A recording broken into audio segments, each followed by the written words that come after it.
नमस्कार दोस्तों, आप क्राइम तक देख रहे हैं। बात करते हैं गैंगस्टर लॉरेंस बिश्नोई की, गैंगस्टर विक्रमजीत की और गैंगस्टर सचिन थापन की। सचिन थापन और विक्रमजीत बराड़, इन दोनों को गिरफ्तार कर लिया एजेंसीज ने, ऐसी जानकारी निकल कर आ रही है। दरअसल एनआईए ने कार्रवाई की है, एक को यूएई और दूसरे को अजरबैजान से गिरफ्तार किया गया। अब ऐसे में नेचुरली ये वो लोग हैं जो सिद्धू मूसेवाला के मर्डर में शामिल थे, ये लॉरेंस के खास हैं। कितना बड़ा नेक्सस है और कितना बड़ा नेक्सस अब टूटा है, क्या ये कहा जाए कि जिस तरह से कानूनी तरीके से एजेंसीज चल रही हैं, क्या उसके आने वाले वक्त में फ्रूटफुल रिजल्ट्स मिलेंगे या नहीं? बिल्कुल बिल्कुल, जिस तरह से एक्टिव है, मतलब एजेंसीज जिस तरह से एक्टिव है, जिस तरह से एटीएस ने चार्जशीट बनी, बड़ी स्ट्रॉन्ग चार्जशीट है। हाँ, आने वाले टाइम में देखना पड़ेगा कोर्ट में टिकेगा कितना, ये अपनी बात है। लेकिन जो मैं एक बार बताना चाहूँगा, विक्रम बराड़ जिसे एनआईए ने अब गिरफ्तार किया यूएई से, इसका इन्वॉल्वमेंट क्या है? एनआईए की चार्जशीट क्या कहती है, पंजाब पुलिस का क्या कहना है इस पर लेके? देखिए, एनआईए की तरफ से जो कहा गया है कि ये जो है गोल्डी बराड़ और लॉरेंस बिश्नोई के लिए सीसीआर का काम करता है। सीसीआर मतलब एक कॉल ट्रांसफर सिस्टम इन लोग ने एक बिल्ड किया था कि भारत में बैठा है तो उसकी बात दुबई तक कैसे जाए बिना पकड़े। तो ये एक इंटरनेट कॉलिंग के सिस्टम, अलग अलग सिम कार्ड से, बहुत सारे कॉल सेंटर्स के थ्रू, थर्ड पार्टी किसी से, तो जो पूरा रैकेट जो चलाता था ना, कोई मैसेज विक्रम तक आता था तो विक्रम उनके भाई तक पहुंचाता था, दूसरे लोगों तक पहुंचाता था, ग्रुप के मेंबर्स तक पहुंचाता था। तो ये जो सिस्टम था जो पूरा, ये वो विक्रम देखता था, और यही सिस्टम की वजह से मोस्टली क्राइम हो रहा था। लेकिन चिराग जी, अब इसमें एक बहुत इंपॉर्टेंट देखने वाली बात है। एनआईए की चार्जशीट बोलती है कि ये गोल्डी बराड़ के सिद्धू मूसेवाला के केस में कॉन्स्पिरेसी में ये भी शामिल था, मास्टरमाइंड के नाम में इसका भी नाम डाला कैसे, इसका क्या स्पेसिफिक रोल? हाँ, स्पेसिफिक रोल यही था कि जो इन्फॉर्मेशन पास ऑन हो रही थी गैंगस्टर्स के थ्रू, जो बाकी के शूटर्स वगैरह थे, वो ये पास ऑन कर रहा था। ये उनके बीच में नरेटिव सेट कर रहा था, इन्फॉर्मेशन के लिए लोकल हेल्प दिला रहा था। आपको देखना पड़ेगा, दिल्ली में भी पहले इसके ऊपर जो केस लगा था, इसने शूटर्स को लोकल हेल्प दिलवाई थी, यानी असिस्ट कर रहा था, लॉजिस्टिक सपोर्ट कर रहा था। लेकिन वही बात आ जाती है चिराग जी, जब पंजाब पुलिस कहती है, पंजाब पुलिस की चार्जशीट में सिद्धू मूसेवाला मर्डर केस में इसका नाम ही नहीं है। पंजाब पुलिस बोलती है हम इसका वारंट भी नहीं मांगेंगे, हमने ना इसकी चार्जशीट में नाम लिखा है, ना हमने इसका एफआईआर में नाम लिखा है, हमें नहीं लगता इसका इन्वॉल्वमेंट है इस केस में, सिद्धू मूसेवाला में। इसका मतलब एनआईए ने जो चार्जशीट दाखिल की है वो तो सिद्धू मूसेवाला से संबंधित नहीं है, वो तो टेरर एंगल से कर रही है वो इन्वेस्टिगेशन। और हो सकता है कि इस केस में नहीं तो ओवरऑल अगर बात की जाए तो टेरर एक्टिविटीज में इसका इन्वॉल्वमेंट हो। लेकिन जो चिराग जी मेंशन किया है ना, जो एनआईए ने अपने चार्जशीट में जो मेंशन किया है, उसमें लिखा है उन्होंने कि इसने सिद्धू मूसेवाला में सक्रिय भूमिका निभाई थी। तो हो सकता है उनके पास कोई ऐसा एविडेंस आया होंगे एविडेंस, और इन्फॉर्मेशन शेयर करना भी अपने आप में, आपको पता है किसी का मर्डर होने वाला, आप किसी को हेल्प कर रहे हो, किसी के थ्रू कुछ भी हेल्प कर रहे हो, तो कॉन्स्पिरेसी में आपका नाम आएगा ही। अब देखिए चिराग जी, बड़ा अच्छा नेक्सस चला था, इसको पकड़ना क्यों जरूरी था मैं आपको बताता हूँ। जितना भी हवाला का पैसा था, जो भी सिंगापुर से हवाला का पैसा ये ट्रांसफर होता था, पूरा इंडिया के थ्रू ये देखता था। जो कॉलिंग जाती थी धमकी की, वो ये देखता था, नाम आता था अंदर से जेल से इसके पास, ये वहां से फिर शूटर्स को बताता था, दूसरे लोगों को बताता था, वहां से धमकी जाती थी।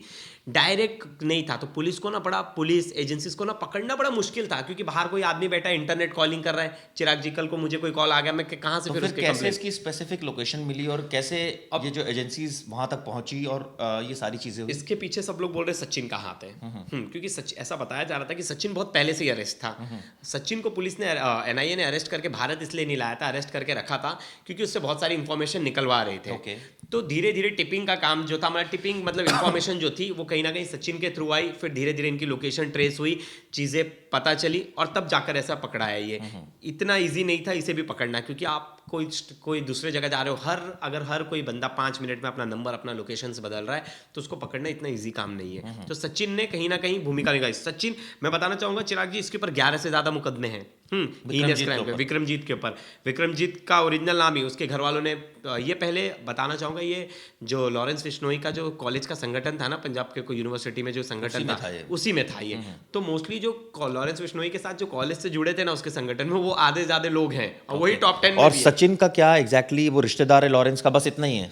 रिश्तेदार है, लेकिन चिराग जी, जो सबसे मेन धमकी जो लोग देते हैं, अनमोल और सचिन, ये दो लोग ही फिरौती के लिए सबसे पहला कॉल करते हैं। बड़ी फिरौती के लिए यही कॉल करते कि लॉरेंस मांग रहा है। हाँ, अनमोल देखता है गन्स वगैरह ये सब का देखता है, जो सचिन है वो देखता है जितने भी ड्रग पेडलर से लेके जितने भी गैर कानूनी काम कर रहे हैं, उन लोग से हफ्ता उगाई ये देखता है, उन्हें सिक्योरिटी देना, उनकी लाइजनिंग करवाना, हर चीज़ें ये देखता है। यानी हर क्राइम के हिसाब से बंदा डिवाइड है और Divide उस है। हिसाब से काम चल रहा है। हाँ, लेकिन ये भी इंपॉर्टेंट था। अब इससे क्या होगा, कमर टूटेगी, मतलब पैसा नहीं आएगा तो थोड़ी ना थोड़ी कमर टूटेगी। कमर टूटेगी तो जैसी कमर टूटेगी तो आप उतना एक्टिवली काम नहीं कर पाते, क्योंकि आपके पास चीज़ें, साधन उतने इजीली नहीं अवेलेबल होती हैं। आपके पास गन्स नहीं आ पाएंगी, कहाँ से जाओगे आप हफ्ता वसूली करने, किसको डराओगे?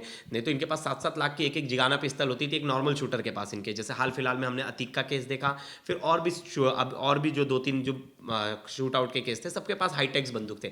आपने वो खबर की थी, आप मुझे अभी याद है, इनका नेक्सस कहता था कैसे ये किसी को फ़ोन करते थे, धमकी देते थे, धमकी नहीं दिया तो उसको मैसेज भेजते थे, वॉइस मैसेज भेजते थे।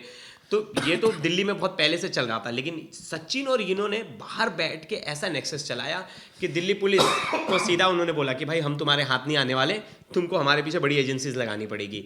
इसमें ये भी हुआ कि कई सारे जो आरोपी थे, जो एनआईए ने जब चार्जशीट दाखिल की, उनमें से ज्यादातर लोग विदेश भाग गए थे, जिनमें से अब इनकी गिरफ्तारी नेचुरली बड़ी मायने रखती है, क्योंकि अब आने वाले वक्त में बहुत सारे खुलासे होंगे, बहुत सारी साजिशों का पता चलेगा, कुछ और मुकदमे दर्ज होंगे, क्योंकि एक एक करके आप देखिए पिन पॉइंट करता जा रहा है एनआईए।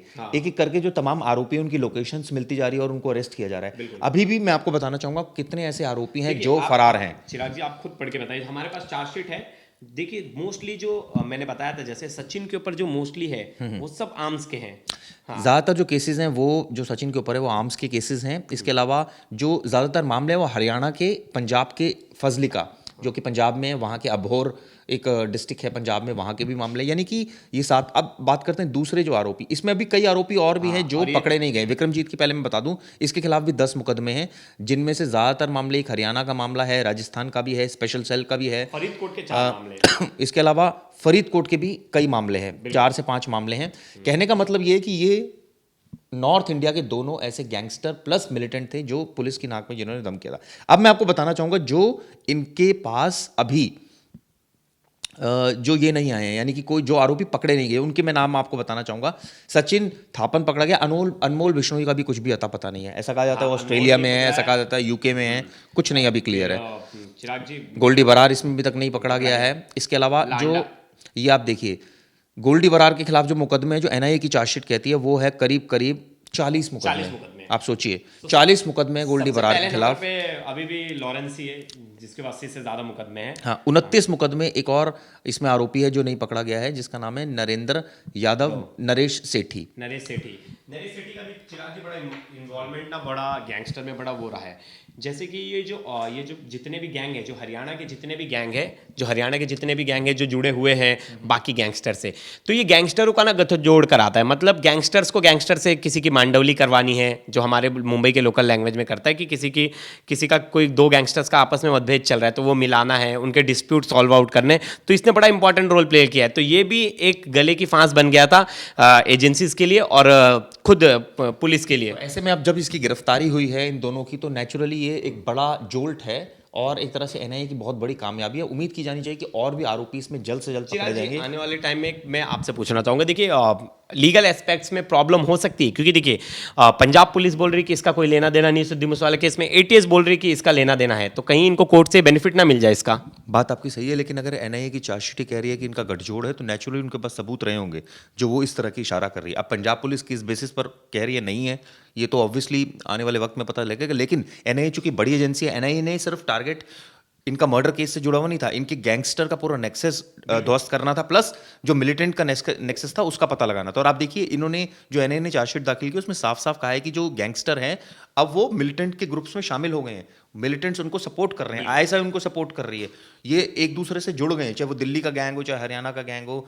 नरेंद्र काला हो, ये तमाम नीरज भवानिया हो, ये सारे आपस में जुड़ गए हैं। जो हमने देखा गोगी गैंग लॉरेंस के साथ जुड़ा हुआ था, और टिल्लू ताजपुरिया ऑपोजिट गैंग था जिसमें मर्डर हुआ, जग्गू भगवानपुरिया इनके साथ जुड़ा हुआ। तो ऐसे कई सारे गैंगस्टर हैं जो अब जुड़ गए हैं और उन्होंने एक और नेक्सस बना लिया। चिराग जी जो टॉप 10 लोग हैं इनमें टेररिस्ट में इनका भी नाम है, मतलब इनको भी मिलिटेंट बनाया। तो सिर्फ एक केस पे एटीएस फोकस नहीं कर रहा है, एटीएस इनके बहुत सारे जो इन्होंने कारनामे कर रखे हैं, एटीएस, एनआईए, बल्कि और जो लोकल पुलिस है हर स्टेट की, वो भी लगी हुई है इनके पीछे। तो उम्मीद की जानी चाहिए कि इसमें और आरोपी भी पकड़े जाएंगे। तो दोस्तों वीडियो आपको कैसी लगी जरूर बताइएगा। धन्यवाद।